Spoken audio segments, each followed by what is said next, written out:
Alors aujourd'hui, on est avec Marilou qui est traductrice d'anime.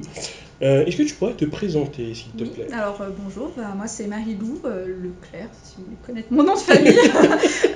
J'ai 26 ans, ça fait 3 ans que je travaille en tant que traductrice indépendante. Et du coup, voilà, je suis traductrice, je traduis pour l'instant des animés et un nom comptable, voilà. Tu m'avais pas dit. Surprise. Et du coup, ça fait combien de temps? Enfin, t'as fait quoi comme cursus du coup Alors, moi d'études? j'ai un cursus un peu atypique, c'est-à-dire qu'en fait, après le lycée, j'ai pas été tout de suite en fait dans une orientation vraiment japonisante. J'ai fait un an de lutherie. Donc en fait, moi à la base, je voulais fabriquer des violons. Voilà. En fait, mon but à la base, c'était de faire des violons au Japon, donc d'être luthière au Japon. Donc, je comptais faire ma licence après. Bon, bah, la lutherie, finalement, c'était pas pour moi. Donc, je suis allée à l'INALCO. J'ai fait une licence de japonais. Je me suis arrêtée à la licence délibérément parce que j'en avais un petit peu dans les études, j'avais envie de travailler. Et en fait, je m'étais laissé un objectif de me dire pendant un an, on voit si on trouve du travail en tant que traductrice avec juste une licence. Si ça marche pas, et ben on retourne aux études faire un master. Et ça a marché du premier coup. Voilà. Vous pouvez vous aussi y arriver. Et du coup, au niveau de... Donc ça fait 3 ans que tu es en freelance. Oui. Est-ce que c'est une volonté de ta part? Tu n'as jamais voulu intégrer un studio? Parce qu'il y a des studios de traduction. Alors, il y a des studios de traduction, mais dans tous les cas, en fait, un traducteur, à ma connaissance, en fait, je crois pas qu'un traducteur puisse finir avec un CDI. De base, c'est un secteur, en fait, où on est vraiment freelance, auto-entrepreneur, ou statut d'auteur, en fait, quand on arrive à l'avoir. Donc, voilà, c'est vraiment un truc d'indépendant, quoi. D'accord. Et on entend beaucoup de personnes qui disent pour apprendre le japonais, il faut mieux aller au Japon. Est-ce que toi, je sais que tu as fait des voyages au Japon, Oui. mais est-ce que du coup, tu as fait des voyages au Japon après avoir commencé à travailler dans le secteur ou est-ce que tu l'as fait avant? Alors, moi, mon apprentissage japonais, j'ai commencé toute seule au collège à l'âge de 13 ans en regardant beaucoup d'animés, vraiment énormément. Et en fait, ça, c'était vraiment pour l'oreille, pour l'oral. Pour l'écrit, en fait, je m'étais importé une PS2 du Japon. Et donc, avec plein de jeux japonais. Et du coup, une fois que je commençais à comprendre des choses à l'oral, et ben, dans les jeux vidéo, comme tout est doublé quasiment, et ben, j'ai pu apprendre à lire les kanji comme ça. Donc, c'était mon apprentissage de base du japonais. Ensuite, j'ai été au CNED, j'ai pris des cours au CNED au lycée. Parce que je voulais absolument passer le japonais au bac. Et quand j'ai eu 16 ans, l'année de mes 16 ans, je suis partie au Japon pendant un an avec une association qui s'appelle AFS. En fait, j'étais en famille d'accueil projetée vraiment au Japon, entourée que de japonais, même dans un lycée en fait. Et du coup, pendant un an, j'ai vécu comme une japonaise lambda. Voilà. Et c'est comme ça que j'ai vraiment eu un niveau D'accord. de japonais. Voilà. Et maintenant, j'essaye d'aller une fois tous les 2 ans au Japon dès que je peux. Mais Ok. Euh, du coup, en fait, tout à l'heure, tu parlais du fait d'être auto-entrepreneur. ouais. Est-ce que c'est compliqué en fait de devenir auto-entrepreneur? Être auto-entrepreneur, c'est pas compliqué, les démarches sont assez rapides. C'est juste quand on a une phobie administrative, c'est un peu compliqué au début. Après, c'est vrai que ça a été très facilité là, avec leur nouveau système et tout ça. Non, ça va, j'ai pas eu de problème plus particulier. Là, c'était plus pour mon statut d'auteur, parce que maintenant j'ai aussi un statut d'auteur. C'est là où ça a été un peu plus compliqué, parce qu'il y a eu des changements dans l'organisation, tout ça. Mais voilà. D'accord. Pas tout de suite que je meurs. Pas avant la fin. Et du coup, en fait, comment ça se passe pour te positionner sur une licence? Est-ce que, entre guillemets, tu distribues des CV au niveau des différentes structures qui font soit du doublage, soit du sous-titrage? Ou est-ce que c'est plutôt eux qui viennent vers toi? Alors, au tout début, pour prendre contact avec une boîte voilà, comme Crunchyroll, comme on peut voir là, c'est moi qui leur ai envoyé un CV. Et ils me font passer un test, ils m'ont fait passer un test de traduction. Et après, en fait, à chaque fois qu'ils ont des séries, ils me demandent lesquelles m'intéressent. Et en fonction des choix des autres traducteurs en fait, qu'ils ont dans leur base de données, on m'attribue telle ou telle série. Voilà. Ça D'accord. dépend aussi de mon planning en fait, parce qu'on décide du planning et tout ça, de combien de séries on veut. Tout en général, ça se passe comme ça. D'accord. Voilà. Et du coup, en général, bon, vu que les animés japonais c'est par saison et en même temps, tu prends combien de séries en fait? Alors, ça dépend des saisons. Là, cette saison, je suis sur 4 séries. J'en ai 2 chez Wakanim et 2 chez Crunchyroll. D'accord. Voilà. Et du coup, ça varie d'une saison à une autre? Ça varie d'une saison à une autre, ça varie aussi de moi, de mon état de fatigue, ça varie de si j'ai des voyages de prévus. Dans ces cas-là, quand je préviens à l'avance les boîtes, ils me disent ah bah du coup on va te donner moins de séries parce que pour éviter après de te remplacer pendant tes déplacements et tout ça. En général, ça dépend vraiment de tout. Ça dépend aussi du nombre de séries que la boîte a, qu'elle peut me proposer et tout ça, et des autres traducteurs, si eux ils peuvent prendre plus de séries ou pas. Enfin, ça dépend vraiment de plein de choses différentes, quoi. D'accord. On dit souvent que les intermittents, Oui. que c'est un statut qui est assez précaire, qui est assez risqué. Est-ce que toi tu confirmes ces dires? Est-ce que tu te sens à l'aise? Est-ce que tes débuts c'était beaucoup plus difficile? Alors, mes débuts étaient assez difficiles parce que bah, je débutais, donc forcément, voilà. Heureusement, Crunchyroll m'a donné ma chance tout de suite, donc j'ai pu vraiment avoir tout de suite du boulot chez Crunchyroll. Après, j'étais arrivée en plein milieu de saison, donc du coup, j'avais vraiment plus des séries format court, le temps de gagner leur confiance et d'avoir ensuite donc des animés de 25 minutes. Euh, mais j'ai pas plus galéré que ça. Là, pour l'instant, j'ai quand même la chance d'avoir un salaire stable et qui est pas non plus trop dégueu, quoi. Enfin, ça va, je roule pas sur l'or, mais ça va, quoi. J'arrive quand même à m'en sortir. Donc, non, je crois que moi, j'ai vraiment eu de la chance dans mon parcours. Là, je me sens vraiment chanceuse. D'accord. Euh, Là par exemple, on va parler Ouais, un peu de Dr Stone vu ouais, qu'on a un peu sous la main. on a été forcés. Donc c'est une série que tu traduis. Oui. Euh, Est-ce que tu vois une différence enfin une particularité entre les séries qui ont déjà un support physique en France et celles qui n'en ont pas justement? Est-ce que au niveau des méthodes de travail, elles sont différentes ou pas? Alors les méthodes de travail sont différentes parce que en général en fait quand il y a le manga qui est déjà publié, enfin édité en France, je suis obligée de garder un certain lexique en fait pour garder une certaine cohérence. Donc je lis le manga en français, je suis ce que fait le traducteur et j'essaye de garder le même esprit pour que ceux qui lisent le manga soient pas dépaysés en regardant l'animé et ceux qui commencent par l'animé ne soient pas dépaysés en lisant le manga après. Donc c'est vrai que là je suis un peu pas bloqué, mais disons qu'on me guide dans ma traduction, alors qu'une série qui est jusque-là originale en fait en France, qui a aucun support en France édité, là je suis complètement libre de mes choix, je peux faire vraiment le choix de traduction que je veux. Du coup, il y a plus la patte Marilou sur les séries originales, c'est ça? Je sais pas s'il y a plus ma patte ou quoi, ouais peut-être.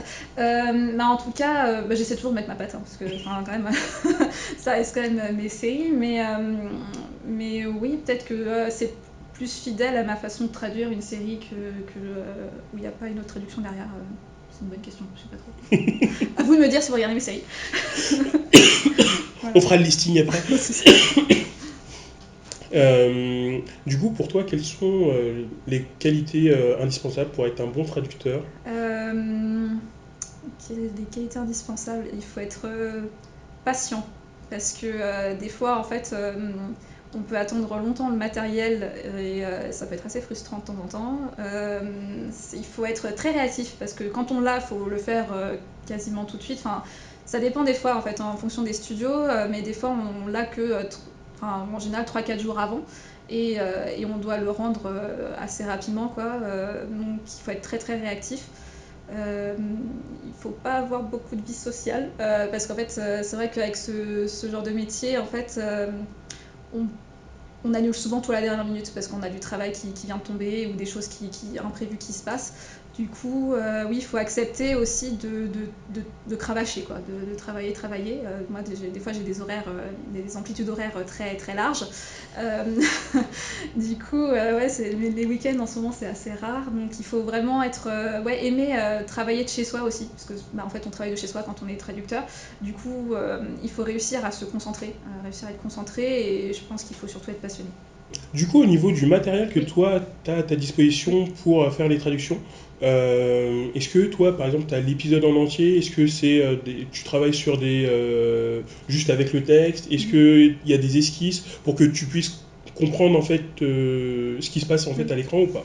Alors, ça dépend. En général, par exemple, avec Crunchyroll, on travaille avec la vidéo finale, donc la même vidéo qui sera diffusée après. Sauf que moi, en général, c'est une résolution qui est un peu moins bonne, mais voilà.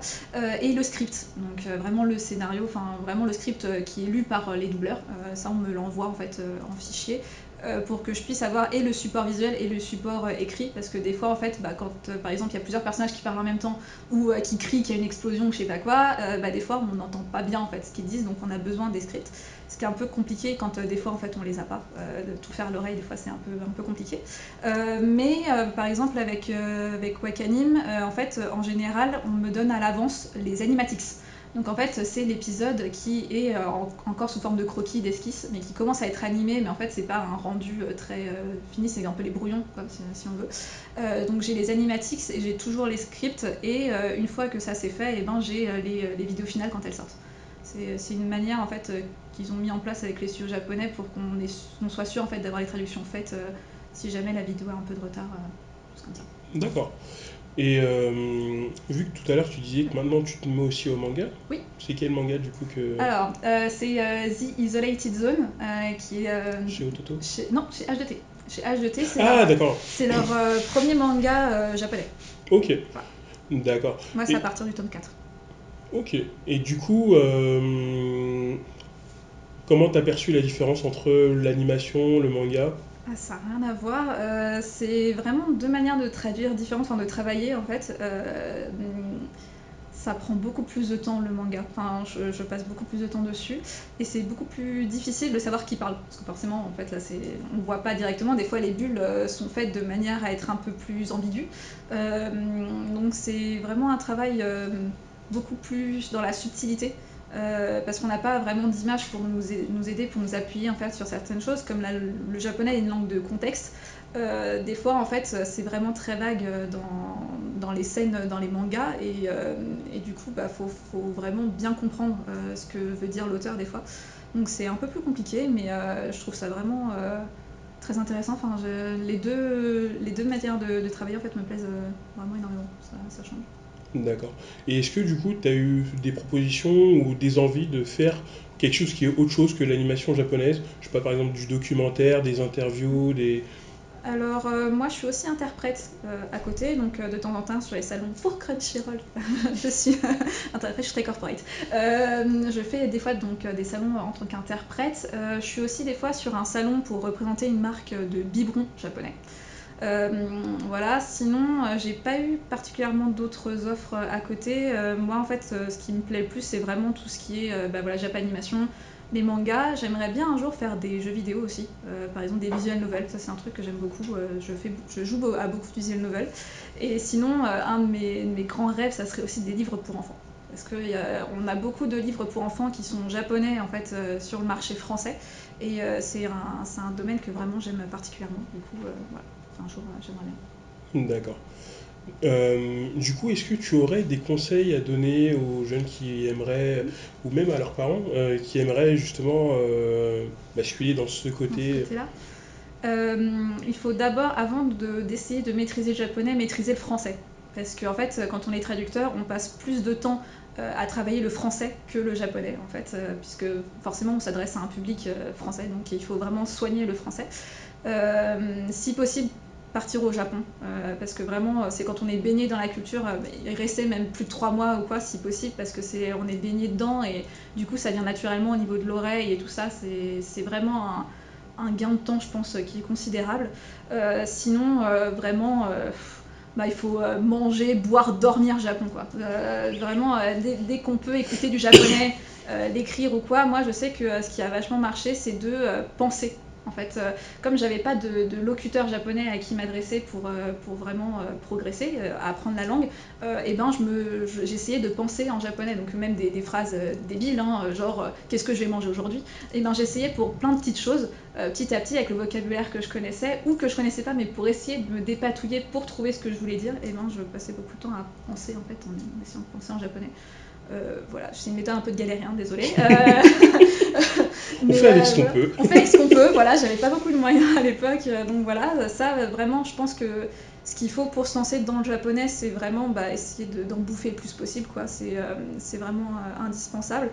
Après, évidemment, quand on est traducteur, en général, on demande quand même des diplômes. Donc, si on peut avoir au moins une licence, ça c'est indéniable.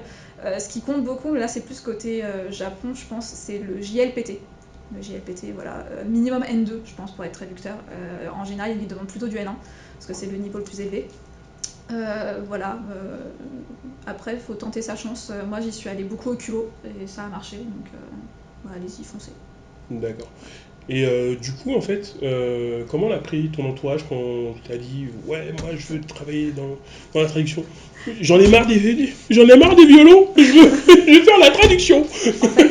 En fait, c'est mon entourage qui m'a soufflé l'idée. C'est eux qui m'y ont poussé. Moi, à la base, quand j'ai repris mes études, donc quand j'étais en licence de japonais, j'étais à la licence, mais je savais pas trop ce que j'allais faire. En fait, je faisais du japonais histoire d'avoir ma licence parce que je comptais l'avoir de toute manière, mais je savais pas trop vers quoi m'orienter. Je savais que je voulais faire quelque chose en rapport avec la japanimation, le manga, tout ça, parce que c'était vraiment mon domaine de prédilection.